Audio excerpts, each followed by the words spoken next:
I've been struck since my father passed away 5 years ago at the power of grief and the growth that comes from loss. I'm learning that with vulnerability comes courage. I used to think that grief was linear, orderly, and predictable, and there have been moments that have bowled me over and left me breathless. Grief comes in waves and feels for me akin to riding a roller coaster. One minute you're getting strapped in, confident, adrenaline beginning to pump.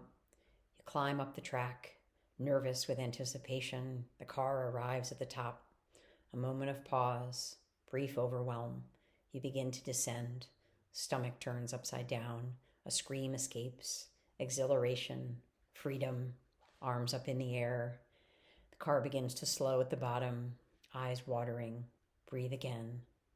It pulls into the station, tingly. You pause, exhale. Legs are shaky. No voice. Remove the strap. Difficulty walking. Exit.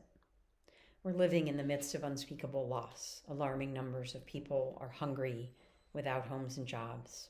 People are sick. Fires are burning. Homes are destroyed. Our national discourse has broken down. Civility feels like a thing of the past. Listening has taken a back seat to talking over someone, and our system feels broken. School's different for our young people. Parents, teachers are overstretched. So are healthcare workers, doctors, and nurses. Our children are not seeing their friends in ways that they're accustomed. So much collective loss. How do we stay positive in the midst of unrest and fear? Where do we find solace? Getting outside in the woods helps me to settle. Feeling my feet on the ground and finding my breath are a good place to start.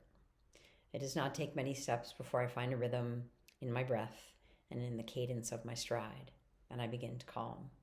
The noise of my mind and the stories it has created begin to quiet. I become reconnected with my heart. What is it about being in nature that makes me feel closer to God? Why do I take refuge in these places? How is it that I feel present, more prayerful, and hopeful in these spaces? I'm learning that with loss, healing in fact comes too, but healing takes time. Sitting with discomfort is hard. Replaying the story over and over again is challenging, and so is judgment. It feels easier to bypass the fear and pain than to befriend it. How do we continue to serve and walk with God? What are the losses that you have recently suffered? Have you really felt them? Do you see and feel the ones that your children are living, the ones that your spouse, partner, friends, aging parents, and colleagues are enduring? Are we shutting off the news and the noise to find stillness? Are we aware of how much God loves us? Are we staying connected to communities and ministries that matter to us, that feed us? Where are the spaces that are calling you to rest? How are you tending to self when trying to care for others in your midst? We can choose courage over fear, hope over despair, stability over anxiety, truth over lies, and light over darkness. A poem by John O'Donohue called For Courage.